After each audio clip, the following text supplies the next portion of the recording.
The film begins with an overview of the Agent program, a clandestine government initiative. Its architect, the brilliant geneticist Peter Aaron Lippenko, sought to create the perfect killing machine, human beings stripped of all emotion, fear and remorse. The subjects of this program, known as agents, were a resounding success in their objective capacity for violence, but the moral cost of their creation weighed heavily on Lippenko's conscience. He abandoned the program and disappeared, prompting the government to shut it down to avoid exposure. The surviving agents faded into the shadows, but their potential was not forgotten. Many attempted to restart the program, all in vain. Their new focus became finding the one person who could, Lippenko. The relentless search for Lippenko was spearheaded by Dr. Albert Del Rigo, a ruthless and efficient operative. After 6 years of searching with no success, Del Rigo made a breakthrough: a single photograph of a young woman that proved to be the key to finding Lippenko. This unexpected discovery revealed that the ultimate path to the program's creator lay in one little girl. The story shifts to a man identified only as Agent 47 who infiltrates a high-security facility. He confronts Del Rigo, who in a desperate bid to survive reveals that he believes he has already found Lippenko. 47, however, disabuses him of this notion, explaining that if Del Rigo had succeeded, 47 would not have been sent. He demands to know the location of Katia van Dees, the girl in the photograph. Del Rigo, attempting to leverage his knowledge, claims he has a heart rate activated security chip that will bring his team to his rescue if he is harmed. 47's cold reply is that he only needs pieces of Del Rigo, specifically the information residing in his database and his mind. Under duress, Del Rigo reveals that Katia was found in Berlin. 47, with this piece of the puzzle, leaves Del Rigo to his fate. The scene shifts to Katia in Berlin, living a life defined by constant vigilance and flight. She is in a forger's office seeking a new passport. The forger Tobias recognizes her as a runner, someone constantly escaping from something. Katia is frustrated with the substandard quality of the fake documents, but Tobias warns her that a life on the run is dangerous and that she gets what she pays for. Unbeknownst to her, she is being monitored by a Syndicate asset, a man named John Smith. Smith's superiors, informed of Agent 47's progress, order Smith to terminate both 47 and Katia within hours, acknowledging that 47 is a highly skilled agent but believing Smith is better. Katia is later approached by John Smith, who attempts to gain her trust by claiming he is there to protect her. He tells her that Agent 47, who is nearby, is there to kill her. Katia, confused and wary, questions why anyone would want to kill her. Smith connects her plight to the man she is searching for, claiming she has the key to finding him, though she doesn't know it. He guides her to an escape route, and a chaotic chase ensues through the Berlin subway. During the pursuit, Smith and Katia are nearly killed by Agent 47, who demonstrates superhuman speed and precision.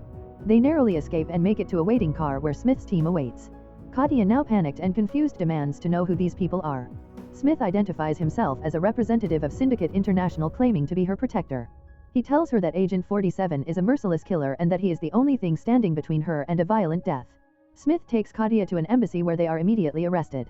They are brought in for questioning by Interpol, and Agent 47, relentlessly pursuing them, infiltrates the building.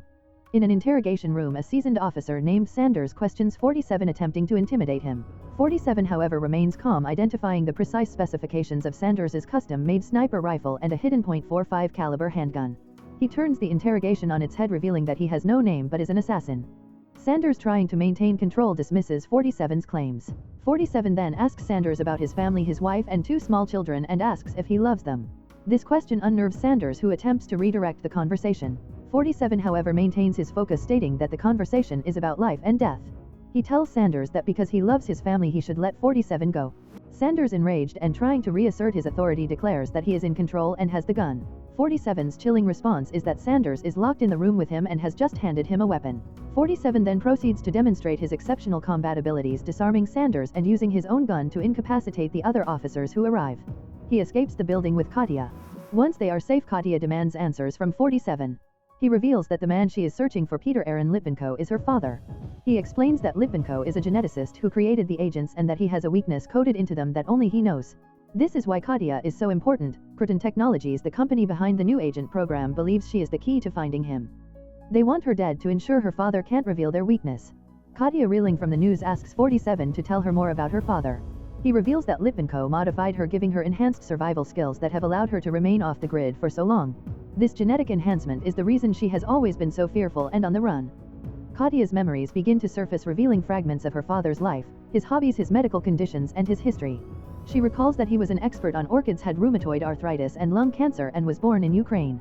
He spoke English, Russian, Mandarin, and Tamil, the last of which he learned because her mother was from Sri Lanka.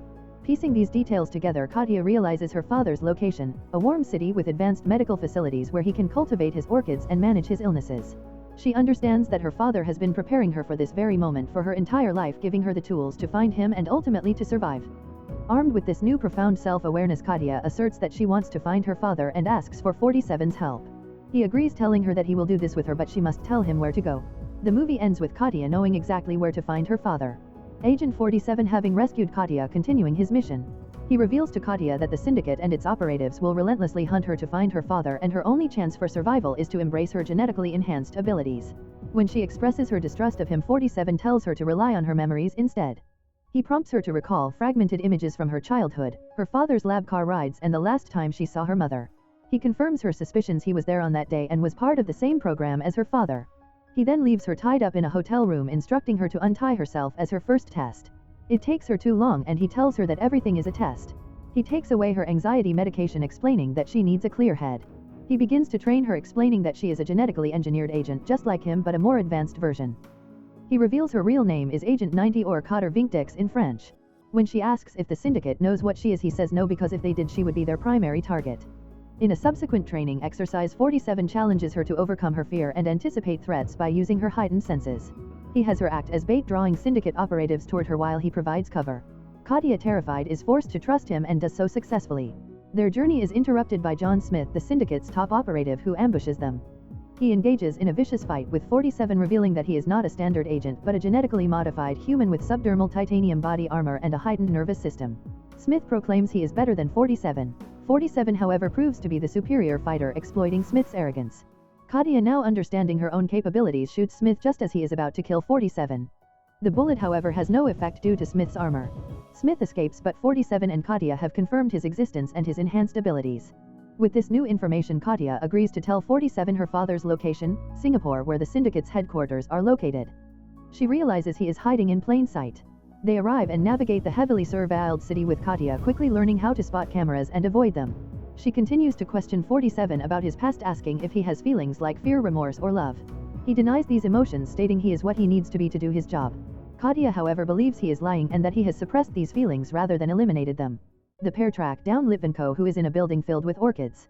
Litvinenko, who is dying of lung cancer, apologizes to Katia for leaving her and explains his reasons. He reveals that she is not his biological daughter but was created by him and her mother, who was unable to have children. To protect her from the Syndicate, he gave her the enhanced skills necessary to survive on her own. He tells her that he did what he did out of love and asks for her forgiveness. Suddenly, a team of Syndicate operatives attacks the building. 47 and Katia fight them off, and 47 reveals that John Smith is also an agent, an inferior one. Litvinenko tells 47 and Katia that they are both more advanced than Smith and that the two of them must team up to stop the Syndicate. During the escape, John Smith and his team attack them. Litvinenko sacrifices himself by staying behind to allow 47 and Katia to escape. Katia is distraught and furious at 47 for not saving her father. 47 tells her that she is weak and that her only real gift is running. As Katia and 47 continue their escape, they deduce that the Syndicate chairman Antoine Leclerc is their ultimate target. They realize that Smith's objective was to get Litvinenko's DNA sequence, which Litvinenko ultimately destroyed by destroying the lab with an explosion. They deduce that Leclerc is their true target. They infiltrate the Syndicate building. Katia, using her unique abilities, helps 47 navigate the high-security facility.